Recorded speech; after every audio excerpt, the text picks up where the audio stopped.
And first talk for this block 7, the stand-up block, we'll call it, is going to be Michael Carson, who's joining us remotely and as a graduate student with the University of Minnesota.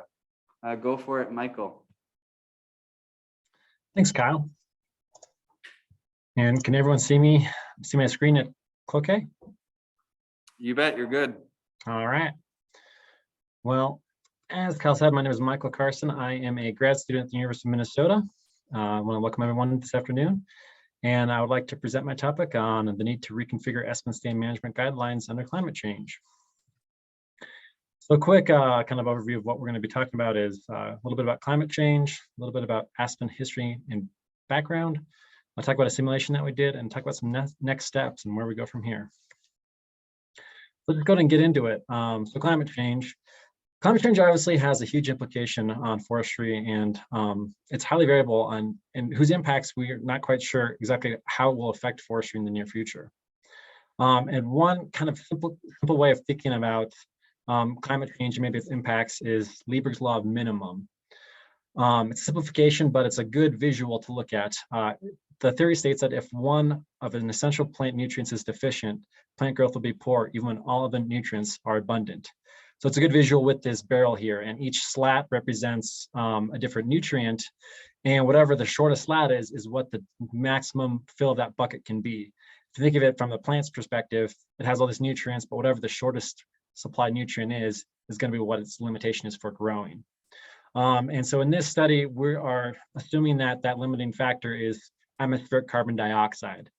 And we also kind of follow that if we increase that carbon dioxide amount, the yield also will therefore increase, growth will increase, everything about the plant will increase until it's the next nearest limiting nutrient. And so why are we thinking this?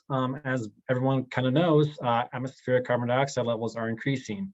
Here's a plot of atmospheric carbon dioxide levels.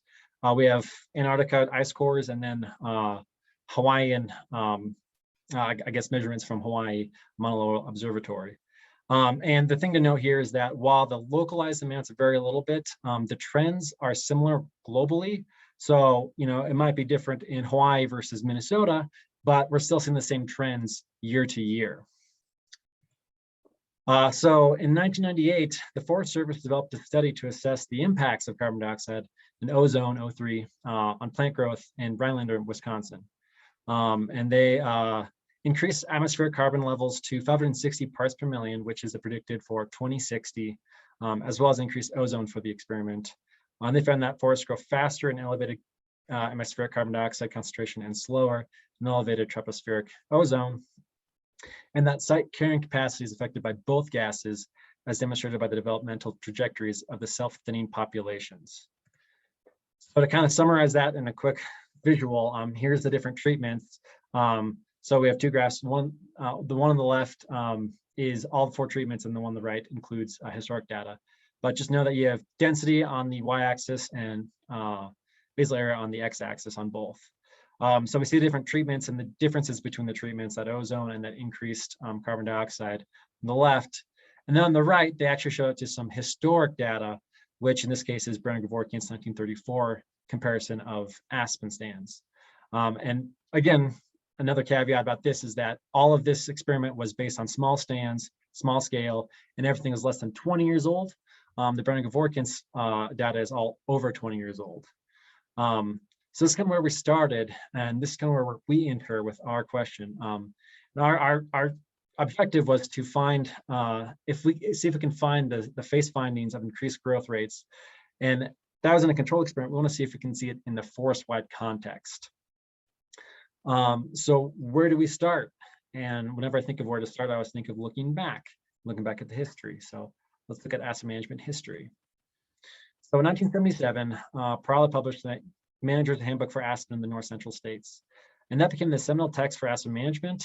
And while there have been significant changes to aspen management since, Wisconsin, Minnesota, and Michigan also referenced this publication in their forest management guidelines and silvicultural handbooks, even as recently as 2020.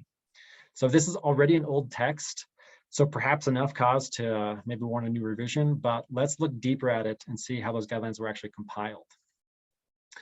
So here we have a minimum stocking chart and that Perala published. Useful for managers, but unfortunately, when we look at where that came from, there's no reference for it in it. It just kind of appears here. Another thing that managers might be using, aspen thinning schedules. We have saw timber on the top and veneer on the bottom, but yet again, we fail to see where this came from. Moving on to site index curve, and that's something that everyone uses in all sorts of forestry, both projections and for just seeing what site quality may be. This one, we're lucky enough, it does have a reference, longer than $1970, so we have somewhere to start with that one. And then kind of rounding out the figures from Perala, astronomical yield tables. So when we look and see how do we expect this stand to grow and how much volume can we maybe expect in the future, this is what we use. And this also has references, Brenner-Kevorkian's 1934, we're gonna hear that a lot, and then Schlegel 74-75.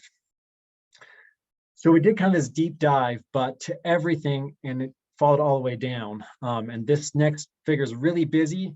I'm not gonna spend too much time talking about it, but if you're interested in looking at it deeper or want to see it later, shoot me an email, I'm happy to send it out to you. But just know that the kind of takeaways as we look at it are that we have Perala here, 1977, and then all of its sources and in the publications that it comes from. And it all kind of flows down, the information flows down, and even though it's referencing a different publication, the source data all kind of funnels in to this inventory that was taken in 1925 and 1926. And kind of the main publication that data was used by is this Kittredge and Kevorkian's publication.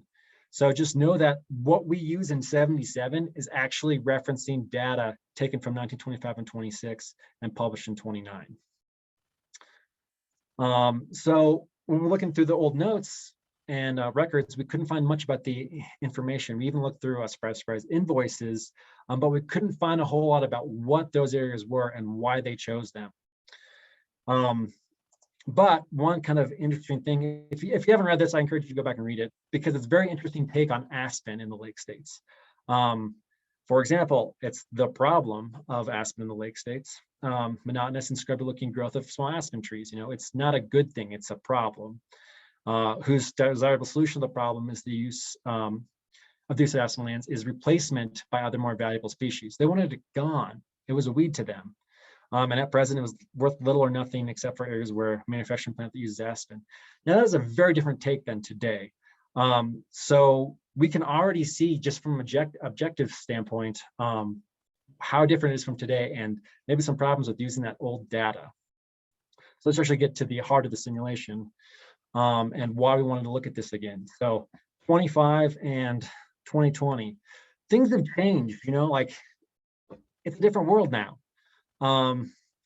So what we want to do is we want to start with what we had in 29, if we could replicate it now. So here's that table one. I went and plotted the self-thinning lines. We have trees per acre on the y-axis, base area on the x-axis. This is the same figure that we saw before. It's just the historic data. But then we wanted to overlay modern forest inventory onto it and see where we're at and see how we compare to it. So whenever I think of forest-wide forest inventory, I think of FIA. So that's what we use here. We use FIA data. We use it from Minnesota, Wisconsin, and Michigan. And we use two subsets, one that was greater than 50% aspen by basal area, and one that was greater than 80% aspen by basal area. So the plots that are greater than 80% are also included in the 50%, but not necessarily vice versa. And then we also looked at site selection and tried to mimic what we think that they did, at least from the publication. And one of the things that they did kind of specify is that they were using well-stocked stands. And they define that further is by saying that was 600% or more or higher of stocking was considered well-stocked back then. So we used that for FIA filtering. We took the most recent inventory. And then we dropped anything that was disturbed or treated because we didn't want any sort of phenomenon that may not be directly related to growth. We removed sliver plots, so it wasn't super small. And then again, like I said, we broke them out to two different scenarios, and we ended up with 1,106 plots for scenario A and 530 plots for scenario B, that 80%. So how do we simulate it? So going back to that table one, we looked at, again, we're looking at number of trees per acre and basal area per acre or per hectare, I guess is what we used. So we want to simulate both of those by using the same plot frequencies to calculate the average. So we looked at what they used, and we try to mimic that ourselves. And then we did it 1,000 times, and we took those averages of all the different iterations of each one. And then just in case we had an issue with side index being different, and stands being a different side index now, we just did the same thing, but we dropped all the differences in side indices, and we just looked at the average of by age class. So essentially took all different levels and then just broke them into age classes only, and then compared the average weighted dominant heights. So let's get into what we actually found. So here we have that stand stocking capacity. So we have, again, trees per acre or per hectare in this figure on the y-axis, and basal area per hectare on the x-axis. And so what we can get is we can get kind of an idea of what a self-thinning line looks like. So we don't see a whole lot that crosses this. You know, this is kind of the averages of spline, but it gives us an idea of what that self-thinning line looks like and where it's at. And so the black is the historic Kittredge and Gevorkyan's 1929 data. And then we have the green is the 50% or more aspen by basal area. And then we have 80% or more in the purple. And we can see both of them have shifted upward and to the right. You know, just real quick, the size of the dots is the plot size. So if you go back to the initial table, you can see which plot is which. But you can see like this plot here shifted all the way out here. This plot shifted up here and here. So you can kind of get an idea of how those are shifting. And while if you look at each case individually, you may not see a huge change. But when we look at the entire trends of all the different side indices and age classes combined, we see that that has changed a rather large amount. And then if we look at the average dominant height by age, we see initially that, wow, all of a sudden we're way higher average height at a young age than historic data says. So we're saying that things are growing faster younger. And then that does start to taper off and then actually kind of decline here. That's kind of a factor of FIA in that the more higher quality stands are typically harvested earlier. So you see more of a lower site quality in the FIA data than you do the historic stuff, because that's kind of the best case scenario. The historic data is kind of the best case scenario. What can cause this? There are lots of things. It's different management objectives. You know, back then it was a weed, now it's not. Different silvicultural approaches. You know, we have changed how we harvest aspen several times in the last 100 years. We're now looking at second and third generation aspen stands instead of just, you know, primary generation. And then, as we said initially, climatic changes, you know, carbon dioxide enrichment, prolonged growing seasons, changing water availability, and different species composition. You know, all of that stuff is kind of causing a lot of noise to change this. But regardless of what is specifically causing it, we know that it is changing dramatically. What does that mean? This and previous studies show that increased carbon fertilization alters the size-density relationship of aspen stands, and that silvicultural techniques and economic drivers have dramatically changed, as we just said, over the past 100 years. Therefore, modern management practices are inadequately informed. If you're using Perel in 1977, you're using data from the 20s. Like that's not useful anymore. And it really points to the need for comprehensive reevaluation of aspen growth dynamics and revision of aspen management guidelines. And we are postulating that future revisions could be made dynamically to incorporate changing management decision factors. So not only is climate changing how fast it grows, but it's changing the rate at which it grows. And so, you know, if you look at 30 years out from now, it's going to be different than if you look 30 years out, 10 years from now, it's going to be a different growth rate. Depending on how we react to carbon dioxide in our atmosphere as a species, you know, that's going to change how it's going to grow. And there's different forecasts. You know, everything is an estimate, and we might be, you know, extreme, conservative, middling, somewhere in there. We want to be able to incorporate that into potential new guidelines. We also want to be able to input forest inventory as we start to collect it. You know, 5 years from now, we want to be able to put that inventory in and update those guidelines so that we're still using the most recent data and catch anything that might be occurring that we didn't predict. And then also incorporate some forest resiliency impacts, such as cover type change or forest growth that may not be predictable given current situations. So special thanks to our collaborators with the Forest Service and the Wisconsin Department of Natural Resources. And with that, I will wrap up. Thank you.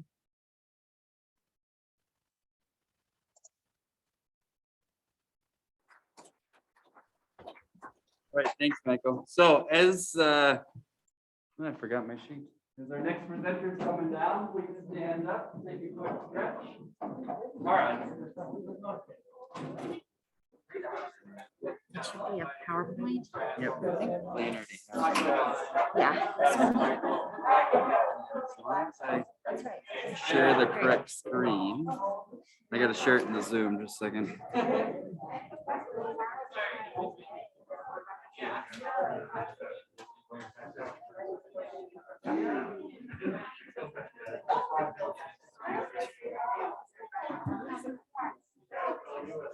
All right, next we have with us Mara McPartland. Will you check the clicker, make sure it works again?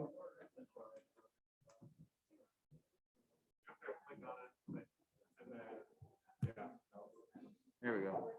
All right, so next is Mara McPartland. She came up from St. Paul. She's a graduate student in the geography department at the University of Minnesota. Thanks, Mara. Thanks, Kyle. Thanks so much for having me and for staying engaged into this last session. As Kyle said, my name is Mara. I'm coming from the University of Minnesota Department of Geography. I am currently a PhD candidate in the Center for Dendrochronology, which is a small group that studies tree rings.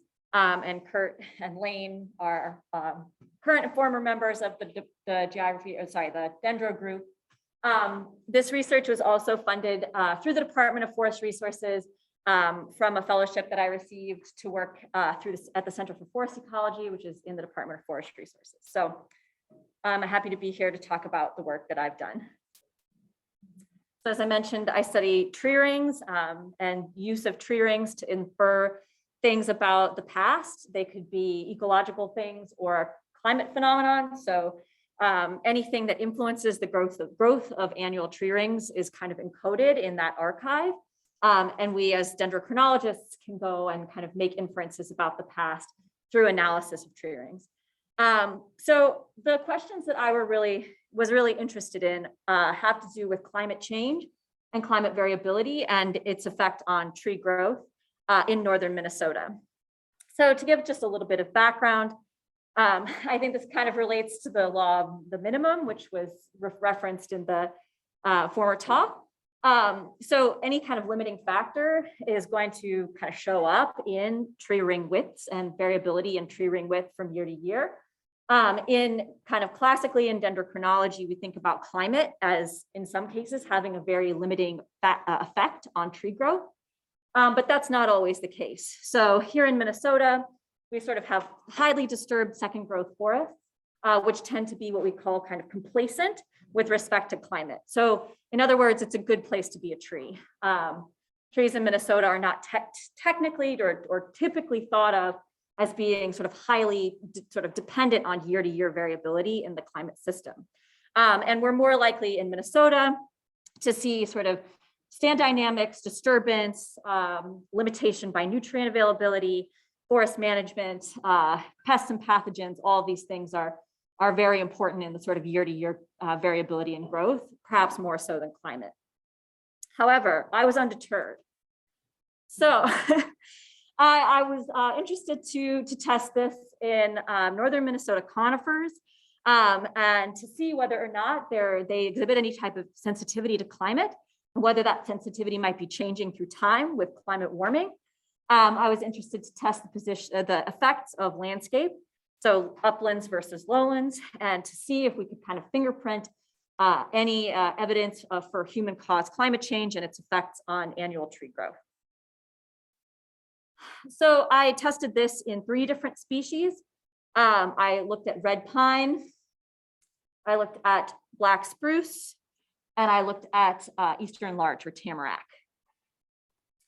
I've been working at 2 sites here at the Cloquet Forestry Center. I have two sites at the Cloquet Forestry Center, a Pinus site here at Camp 8, and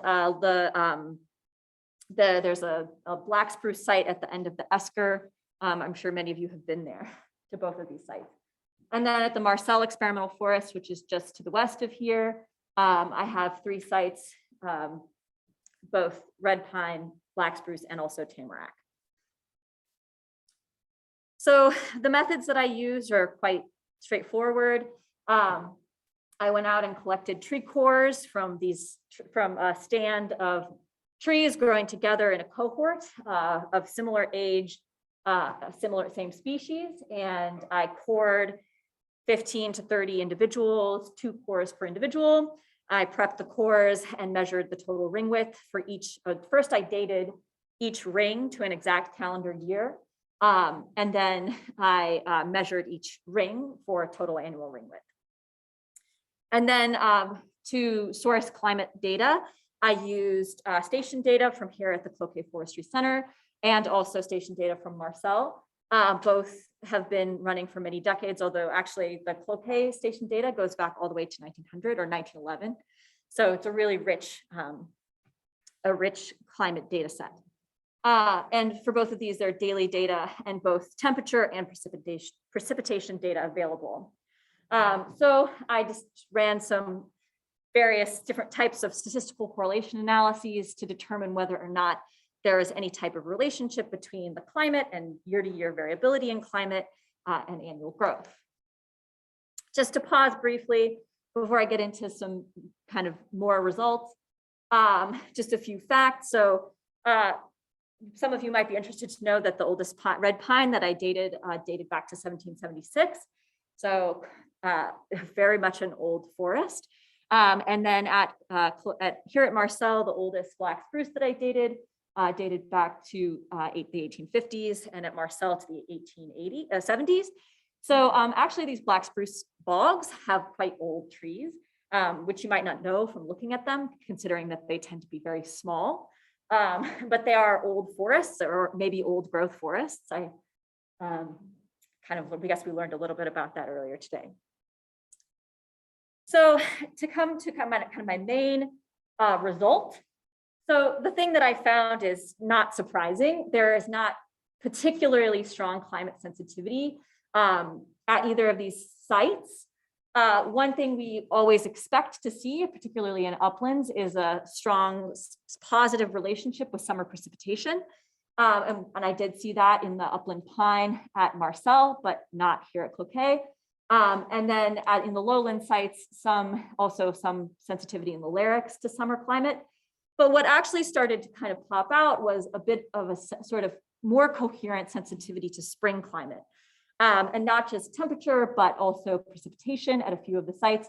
And so that sort of led me to want to dig deeper into the sort of relationship between annual growth and spring, sort of the start of spring and temperatures in spring.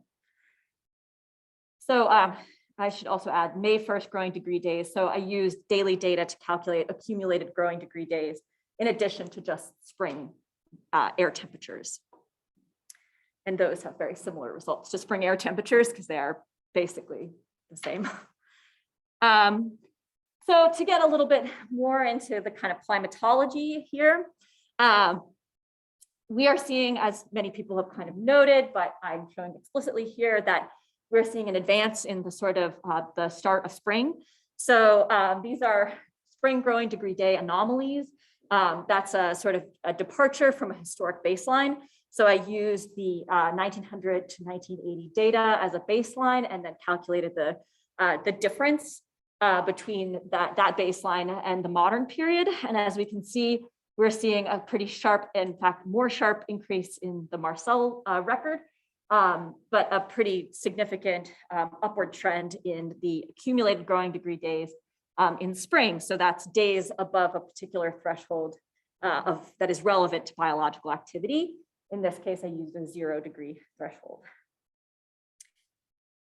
So I wanted to kind of use another independent kind of response to see whether or not we might see some relationships between the ecosystem and ecological productivity and forest growth and this sort of early spring window. So for this, I used a remote sensing approach. I used the MODIS record. So MODIS is the moderate. Oh, now I don't know. I forget the acronym. But it's a satellite, and there are a number of different data products that have been derived from it. For the purposes of ecological studies, we use NDVI, which is the Normalized Difference Vegetation Index. NDVI, without getting too into the weeds, is a kind of measure of greenness. And this data product is available through Google Earth Engine or through the USGS website. And it has a daily resolution. It spans the last 20 years. And it has a 500 square meter pixel size. So it's a fairly rich remote sensing data product. So I did, and importantly, it can be used to track seasonality and the sort of seasonality of the canopy and the phenology of forest canopies, and to kind of determine when the sort of start of spring biologically is occurring year to year. So I've been working with the MODIS data, MODIS record to estimate the start of spring for the pixels nearest to each of my sites. So I've been doing single pixel extraction and looking at the record from 2000 to 2019. And I've been taking a threshold approach. I plan to kind of make this somewhat more sophisticated by, instead of just using a threshold, I'm going to actually fit models to each of these curves to sort of estimate basically when this sort of mid green up threshold is reached. So not peak green up, but something that captures the variability and sort of the timing of this like halfway point between basically no biological activity, no leaf out, and full leaf out. So for the two sites, I looked at the relationship between spring temperatures and that timing of spring, essentially. So when that threshold of in this case, 0.65 is reached. And I do see very, very strong relationship. So warmer spring temperatures mean that these dates are reached earlier and earlier. And so that's a fairly clear, some fairly clear evidence that in the last 20 years, we're seeing kind of an increase in spring temperatures, and that is driving an advance in the start of spring. So then I decided to look directly at the relationship between what's happening in the canopy, observable from the satellite record, and my tree rings. And the reason that I did that was because my hypothesis was that there should be, if these trees are growing more in spring, they're putting on wider rings, more annual growth. Perhaps that's related to something about when they start photosynthesizing, accumulating photosynthates, putting on new wood cells, and that spring window might be very important. Unfortunately, I don't really see strong relationships. There's no kind of coherent patterns that emerge. And so I think that might be due to the fact that these pixels are quite rough, they're quite large, and many different things are kind of coming into play, not just my stand of red pine, but also all of the understory vegetation and all of the other species that are in that pixel as well. So there's kind of a lot going on here, but a question I plan to continue to pursue. So to kind of conclude and talk a little bit about what it means, I found that the spring window is historically important for annual growth, and that spring temperatures are increasing, potentially driving higher annual growth rates in the species that I'm observing. That there was no relationship between the phenology and my annual tree rings, which could have to do with some scaling issues. So what does this kind of mean for, what does climate warming mean for these particular tree species? Is this good? So I would say no, but because climate is very complex, right? And as I think we've heard, climate is changing across multiple dimensions. And warming in spring and summer, while we might be seeing sort of a greater accumulation of growth in that early spring window, there might be a trade-off in the summer with maybe increased drought risk. Climate change interacts with disturbance regimes, with extreme weather events, with fire, and of course with pests and pathogens, and it's different for each species. So to refer to just sort of a recent paper that I think is very powerful, coming out of the Department of Forest Resources. So this was led by Ryan Toot who looked at the sort of distribution of forest types across this region under 2 different climate relative concentration pathways and 3 different climate models, and found that the suitability of conditions for this region for historically present species is likely to decline. So in conclusion, it's maybe still good to be a tree in Minnesota, but the kind of tree that it's good to be might be changing. So if anyone's interested in learning a little bit more, thank you very much to Lane for helping me put this together. This is available at z.umn.edu/SmithPartland. And it just talks a little bit more about specifically Clopay and Camp 8, ages of the trees, and the sort of motivation for doing this research. So thank you very much.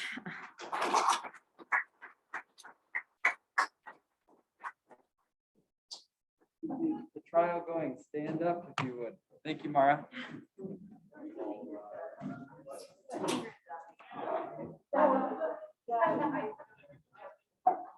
So next we'll go to Bill. Bill, you're with us remotely, right? I'm here. Hey. Here we go.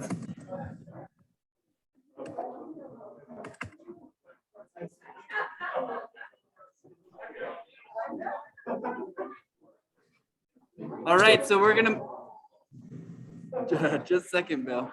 We got a lively audience here. Not a lot of chatting going on. Seems to be working, maybe. So next we have Bill C. is joining us, I think, from Bemidji, and he works for Bemidji State, and we're going to learn about quaking aspen in response to the drought of this past year. Here you go, Bill.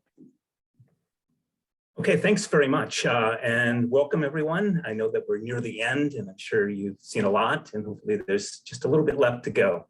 So I'll be brief. I have just a few minutes. I'm also participating with Matt General, a grad student at BSU.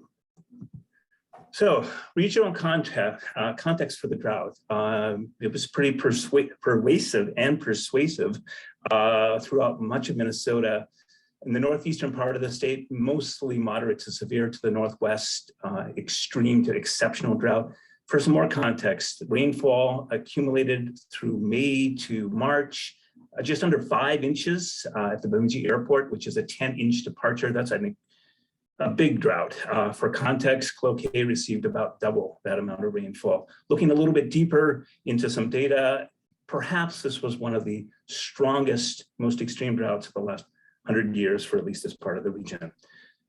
Going to the next one. Pictures say a lot, maybe thousands of words. A and B photos depict some defoliation and leaf scorch as early as late July. On the right, some of the most dramatic photos are upward projected photos showing defoliation and leaf scorch. And this got me thinking, wow, I should do something.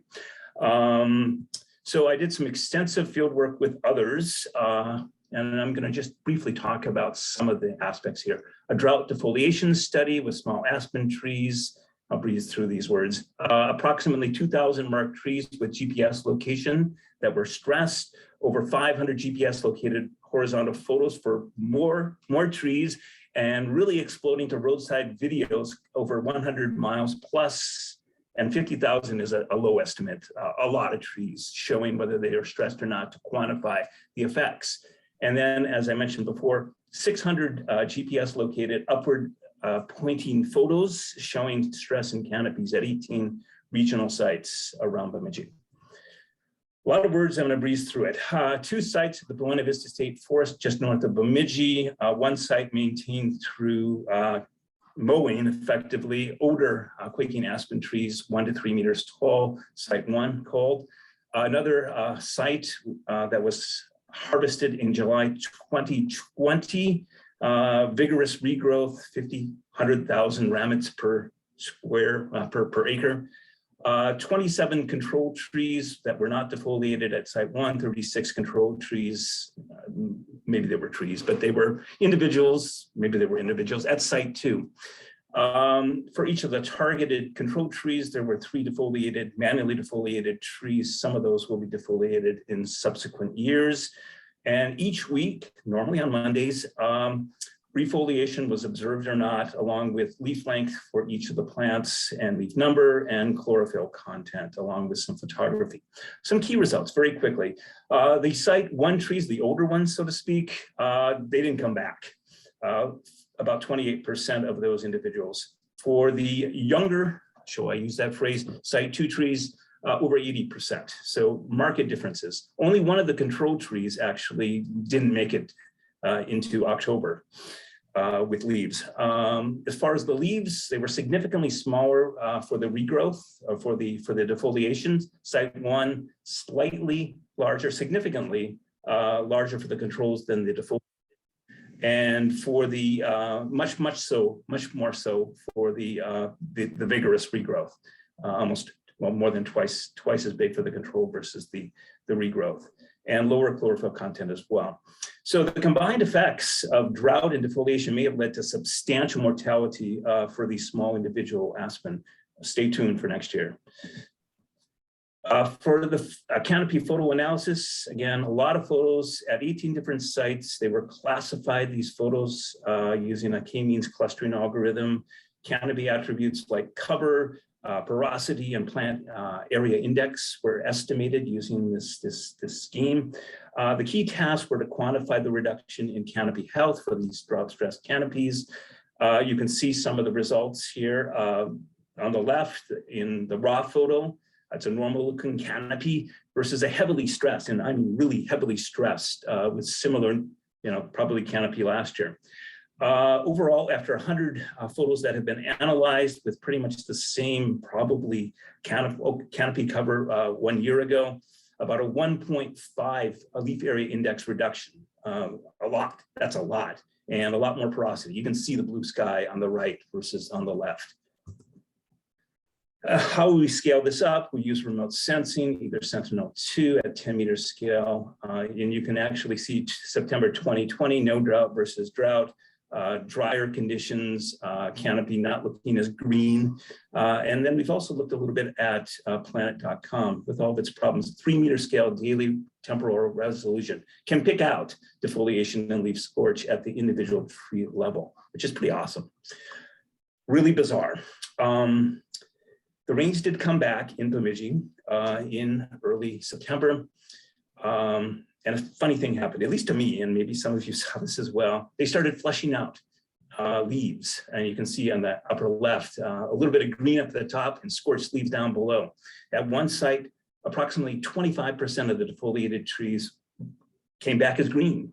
And with no hard frost well into fall, it stayed green. In fact, as my son points out, who was one of my field workers, who's 4 years old, they lingered green into Thanksgiving, which is bizarre, but I'm hoping some other people saw these as well. Management implications. I'll breeze through this. Drought in northern and eastern forests and management is little studied compared to out west. This drought had pretty significant impacts on aspen trees. Not only aspen, but also other species. The stress that happened in 2021 likely will lead to subsequent stresses like pests and disease susceptibility. More monitoring is needed to examine the long-term implications for the decline in aspen. And monitoring information is critically important for both planning and anticipation of needed silvicultural changes to address likely future droughts. So that's it. Thank you very much. All right, thanks, Bill.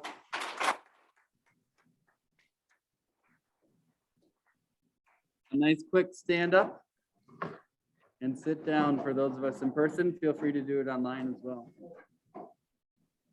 So next we're gonna learn from Anna Stockstad. Anna's also joining us remotely, I hope, and can take over screen sharing from Bill. Yeah, I think he has to stop screen sharing before I can share Oh, my yeah, screen. Bill, will you?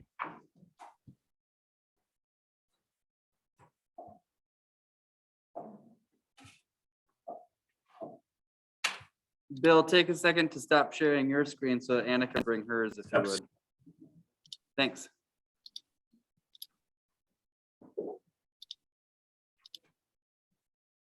All right, can you see my screen? You bet, take it away. Awesome. All right. Hi, I'm Anna Stockstad. I'm a graduate student at the University of Minnesota. And today I'm going to be talking a little bit more about drought and aspen, but now I'm going to be taking the perspective from the soil. So this is our research on the effects of snow removal and rainfall reduction on soil physical properties across a drainage gradient in aspen forests of northern Minnesota. So current climate change predictions for northern Minnesota are saying that we'll experience warmer winters with less snow and fewer frost-free days, as well as drier summers with more extreme precipitation events. So our study investigates how these future changes in precipitation will impact the ability of forest soils to support forest management activities with limited impacts to the soil, such as compaction. So we simulated these future changes in precipitation in the field and measured the response of frost depth and soil strength, which are two measures of soil operability. And we're also interested in how soil strength and frost development vary along a gradient of soil drainage, because soil drainage class is likely to modify this effect, and it's also easily estimated in the field.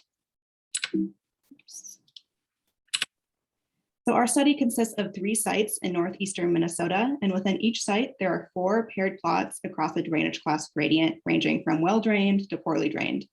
And each paired plot contains the control plot, which is not manipulated, and that's just ambient conditions, and then a treatment plot. That treatment plot receives snow removal in the winter, which you can see in the upper right-hand corner, and then rainfall exclusion during the growing season, which is in the lower right-hand corner. And this just consists of an A-frame shelter that's designed to exclude 50% of throughfall, meaning the precipitation that makes it through the forest canopy and would otherwise intercept somewhere near the forest floor. And then we measured soil moisture and temperature continuously with installed probes in all the plots. And we measured soil strength with a dynamic penetrometer during the summer, and then soil frost via installed frost tubes in the winter. So what have we found? Well, first, frost development depends on drainage class. As drainage worsens, frost development decreases. Frost does not penetrate as deeply in wetter soils, and wetter soils take longer to freeze and thaw. Secondly, snow removal produces deeper frost that persists for longer. As drainage decreases, frost becomes shallower, even in the treatment plots. This confirms what we already know just from working in the field, as well as it confirms previous studies that the deepest frost forms on well-drained soils with a lack of snow cover. So now here I'm showing you the relationship between freezing degree days, which is the number of days where the average air temperature was below freezing, and frost depth. In the control plot with ambient snow cover, there was a very weak relationship. So this is showing that the snow is acting as an insulative layer over the soil surface, and the frost is not developed to the same extent. But when we remove the snow, there is a strong relationship due to that lack of insulation from the snow. So snow removal in this case increased frost development by a factor of 5, and it only took 40 freezing degree days to reach 30 centimeters of frost on average. So this could be different. It could be shorter or longer in the field depending on your site. So now to pivot and think about rainfall exclusion and soil strength. Based off of previous studies, we expected to see soil strength increasing as soil moisture decreases. We did see that a few times across the drainage classes, but we also saw strength increasing with soil moisture or sometimes no pattern at all. So these results are just really too variable to use soil moisture versus strength as a metric, at least when using the dynamic penetrometer as a tool to measure soil strength in forest soils. And I discussed this more in the story map that's attached to my enhanced abstract on the Canvas page, but our treatment did not significantly influence soil moisture during the growing season, which probably led to that lack of treatment effect on soil strength. So what does this all mean for management? Well, probably the biggest takeaway here from these results is that we could use that relationship between freezing degree days and frost depth to predict future winter harvest seasons, especially in winters with reduced snowpack as predicted with climate change. And since drainage class is easy to identify in the field and we know it strongly influences frost development, we could use drainage class to help narrow that window and also to help identify sites that could take longer to freeze. And obviously, challenges still remain when trying to measure soil strength in forest soils and how we understand the impact of reduced precipitation on soil strength. And all this is really important for trying to identify those suitable harvesting periods during the summer under climate change. But we just found that there were inherent flaws when using that dynamic penetrometer to measure soil strength in forest soils, because as we all know, the soils in northeastern Minnesota are full of coarse fragments and roots and many things that make it hard to use the dynamic penetrometer in this case. So I'd like to wrap up just by saying that funding for this project was provided by the Minnesota Environment and Natural Resources Trust Fund. And please feel free to email me if you have any questions, and also check out the story map on the Canvas page. And thank you so much. All right, thanks, Anna.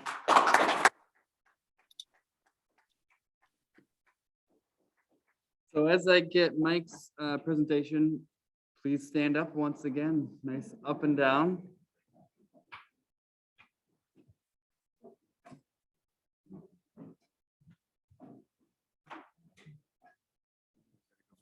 Zoom.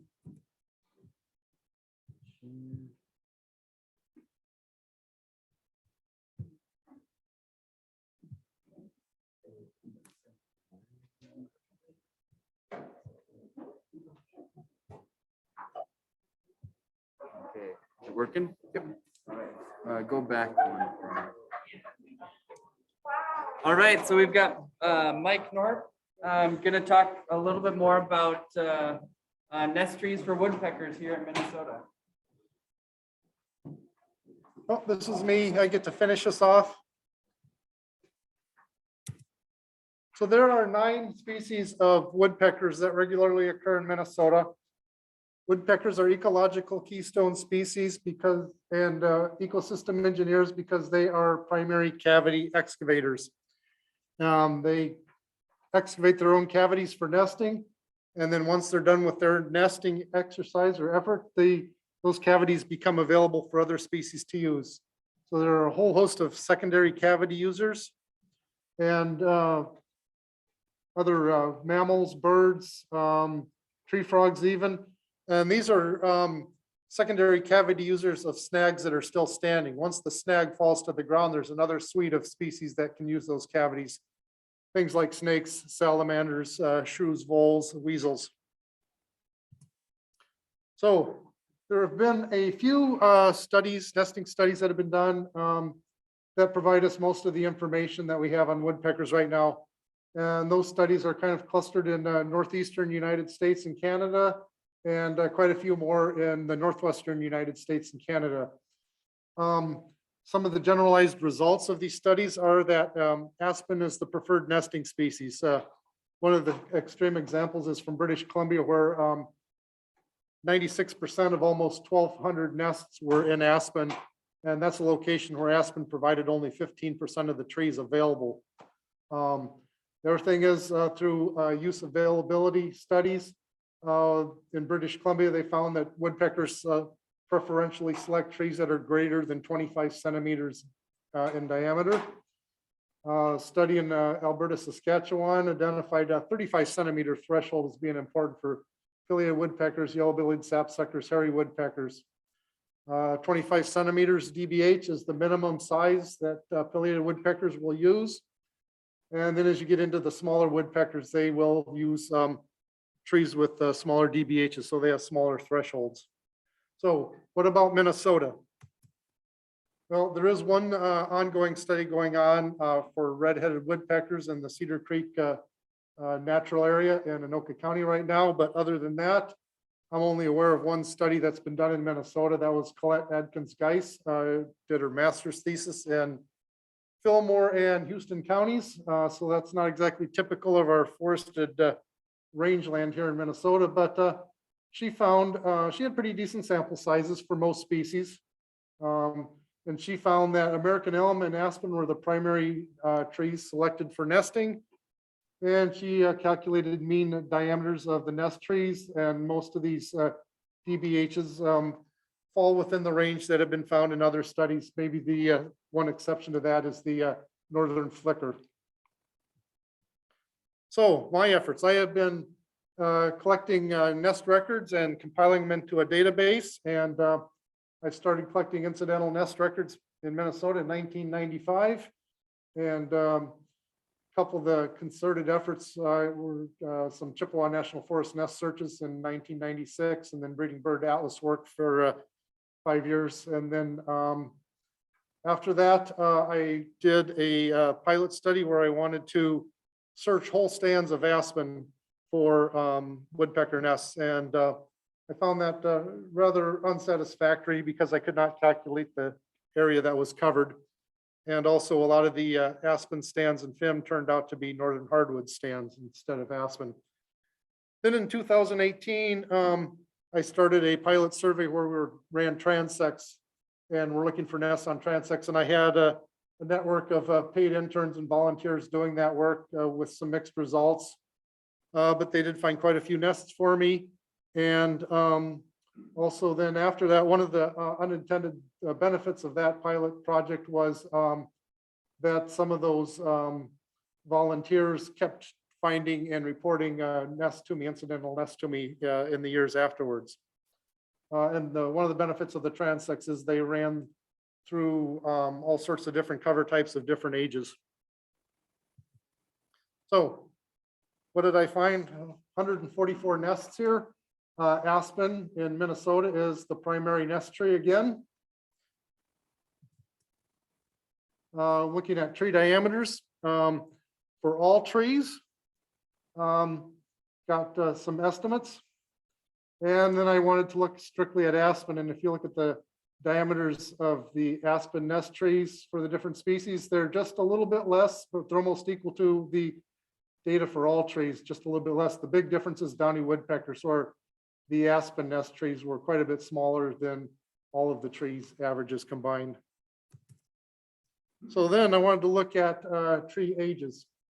And starting in 2016, started collecting cores in the field and reading them in the field. Then in 2021, the cores were sent into a dendrochronology lab to be read underneath a microscope. Some of the trees, nests I found were on private lands, so and some were on state lands. Some I could access, some I could not. But anyway, some of the trees that were on state lands, I also was able to look at FIM and find the stand age as well. So if you look at the results here for nest trees that occur in aspen, this line represents the 50% mark. So half of the trees were, or stands were over 50 years old, over 53 years old, and half of them ranged from about 51 down to 31 years of age. Look at nests that were found in non-aspen trees or non-aspen stands. These are ones that are found in northern hardwoods. The youngest stand was 74 years old. So most of these trees are in hardwood stands that are greater than 74 years old. Look at the nests in conifers. We've got a bunch of black-backed woodpecker nests here. They ranged anywhere from about 52 years old to 121 years old for nest trees. So next steps. This chart came out of the manager's handbook for aspen, like Michael Carson was talking about earlier. And we can use that to predict how long it takes aspen to grow to some of these different critical thresholds. And a nod to some of the research that Michael did. I'm interested in confirming some of the aspen growth rates to see how long it takes to get to these different thresholds. And then landowners can apply these results to deciding how long they want to hold on to aspen on the landscape for their own personal objectives. And then we can also compare ages of aspen used trees with what are theoretically available. Thank you.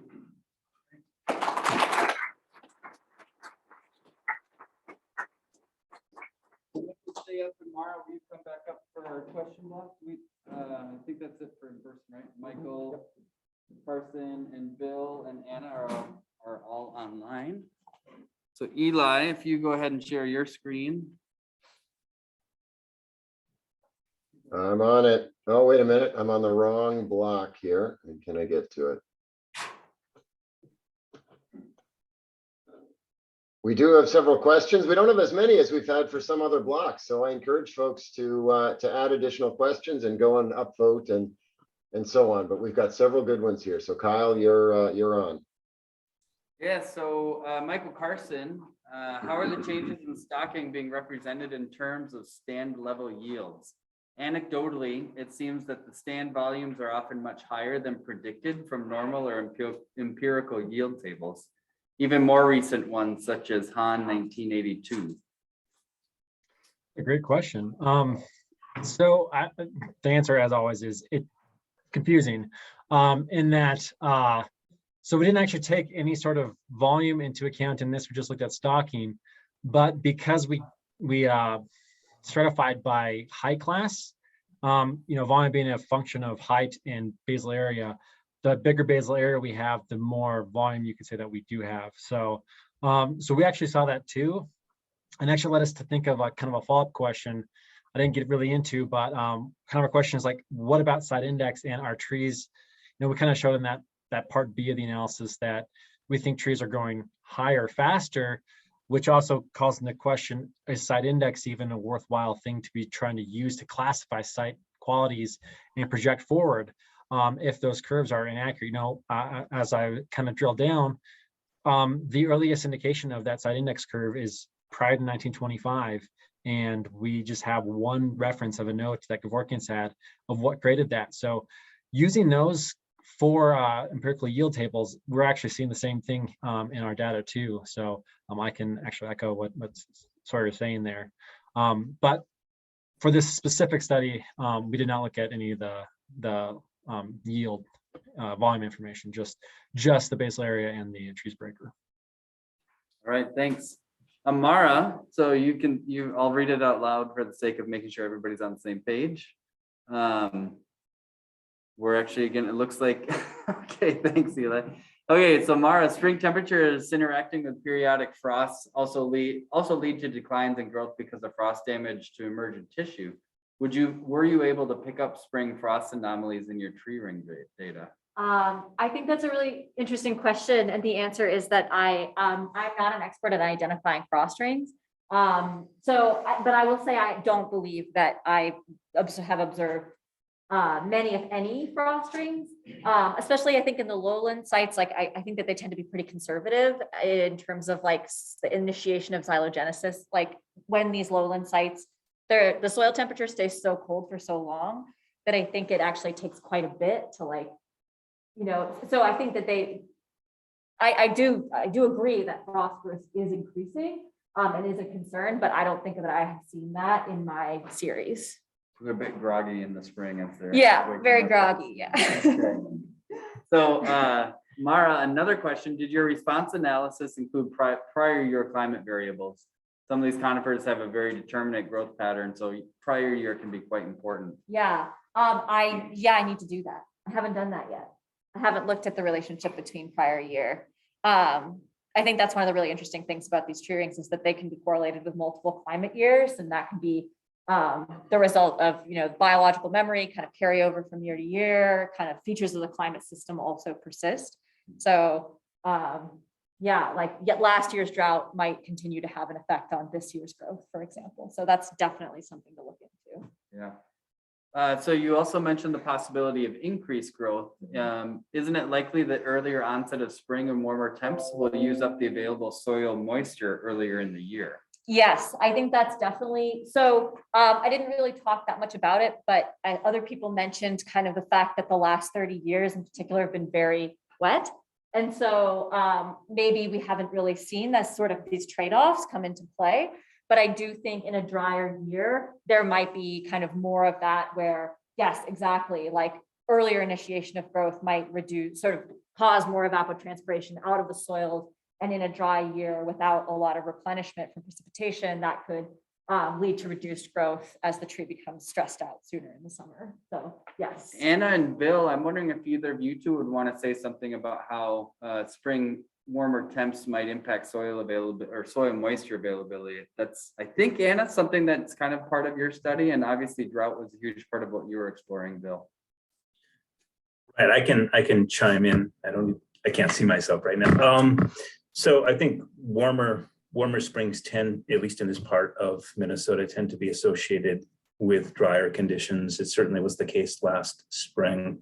And I guess my last pitch for myself is I'll ask myself a question is, from a strategy perspective of aspen, who are responding to an anomalously dry and also an anomalously warm fall, are they going to, like some studies recently in global change biology, actually take a pause in growth, or are they actually going to, business as usual? I don't know. It's just, part of my story is I don't know what's going to happen in the spring.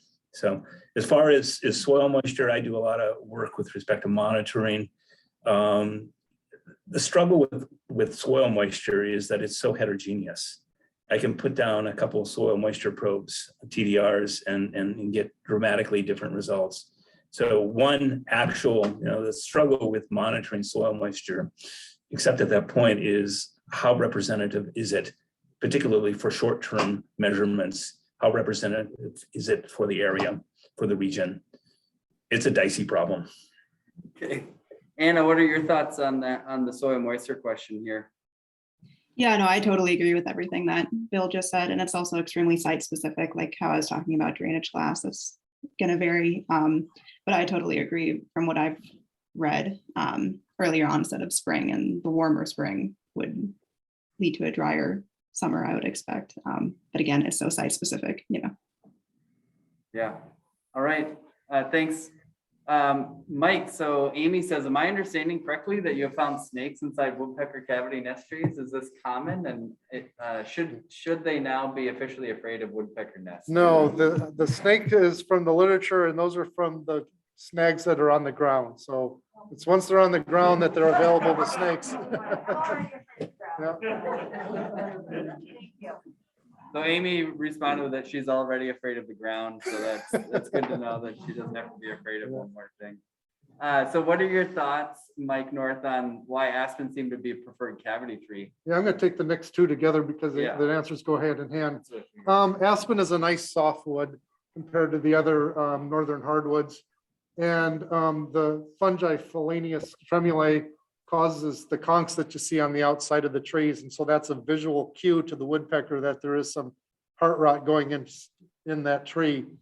And then the other part of the question is, what was it up there? The availability. Oh, no. Going back to the aspen being a softwood, obviously pines are a softwood too, but they produce a lot of sap, flowing sap. And so woodpeckers are not going to be nesting in live part of a pine tree that's going to have a lot of sap flowing around that cavity entrance. The only places I've seen them nesting in pines is where you have either an entirely dead tree or a dead part of a tree where there's no sap flow. Anna, how do you think the years of your data collection impacted your results? So for the frost data, we've been collecting since winter of 2018, and we're still continuing to collect now. And with the strength data we collected last summer in 2020 and then in 2021. And so far, we haven't really seen a ton of variation between the years, although I would expect, especially with the drought that we had this last year, that would impact the results. But surprisingly, so far, I haven't seen much of an effect between the years. All right, we're coming in. We're going to take one more question because it looks like we're coming in towards the end of our time. So we'll take this one. Mara, have you considered looking at how tree ring response might vary throughout the age of the tree? Did they respond differently when young versus old? So so one of the things that I did when I was developing my sites is I actually controlled for age. So I was specifically not interested in the age of the tree. I think, it would be kind of a neat thing to do. I think that some folks, like, for example, at the Marcel, at the Ask Adaptive Silviculture Experiment, are kind of looking at the effects of some of these different things. I think particular soil moisture on the seedling stage, but that's definitely, I think that's kind of out of the purview of my work. Yeah. All right, well, let's give another round of applause and thanks.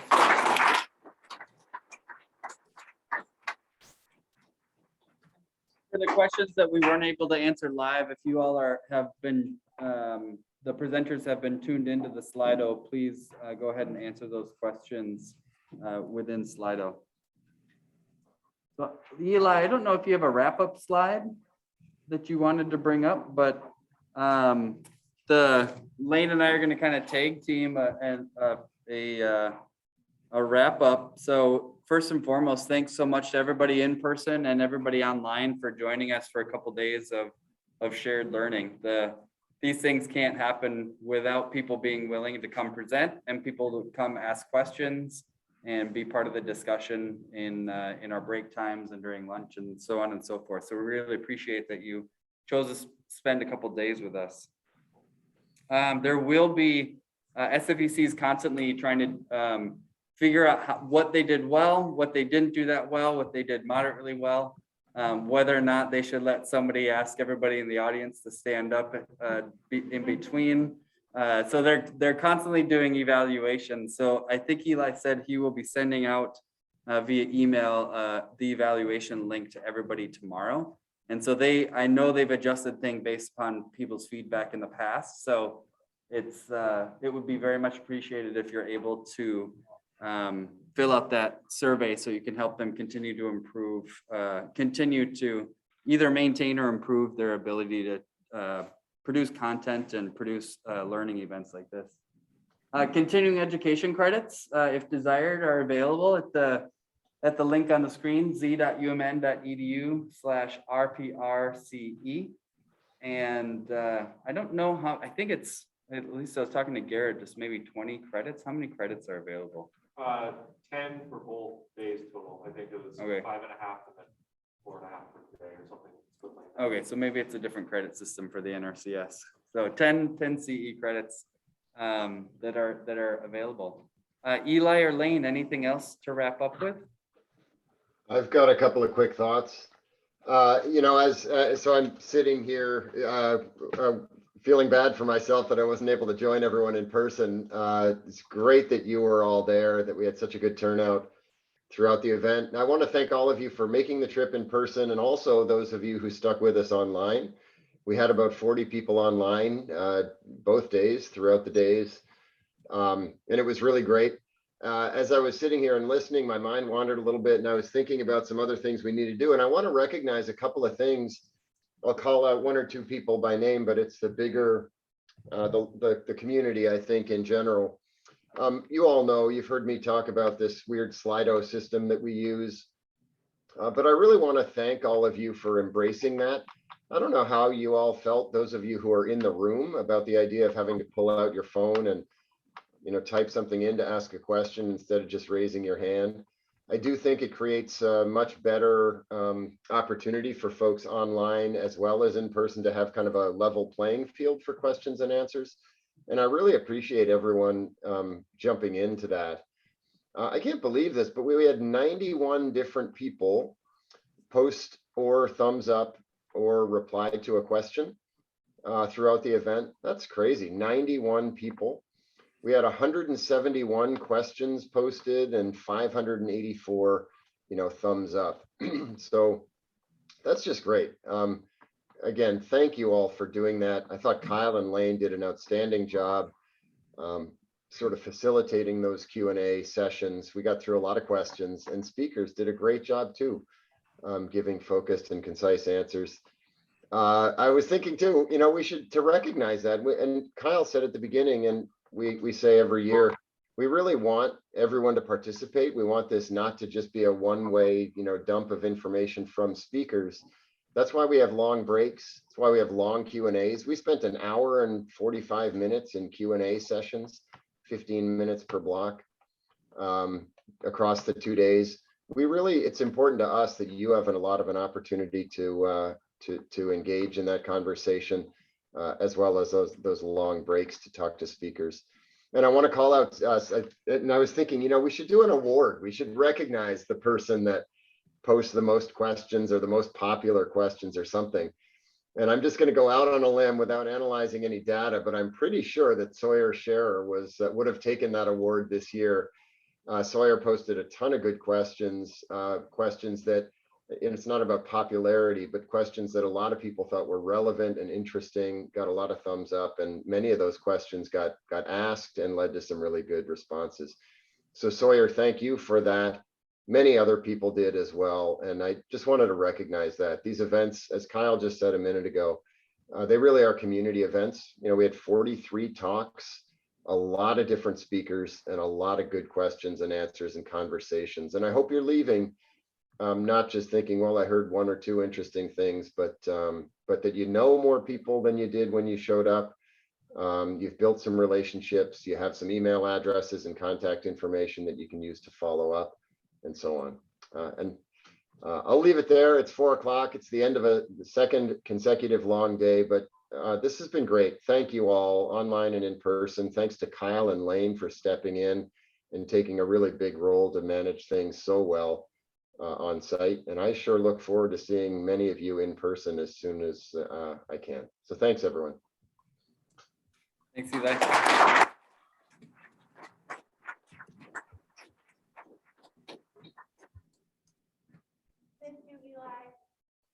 Did you hear that, Eli, from Amy? They would have rather, she would have rathered you were up here instead of Lane and I, is what I heard. So she said, we miss you. Ah, very nice. Thanks, everyone. All right, drive fast, take chances, just like usual.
Hey Kyle, should we stop this recording, Eli? Yes, I'll do that. Thank you. Yeah, I'm definitely gonna have some trimming. I recorded into some breaks before too.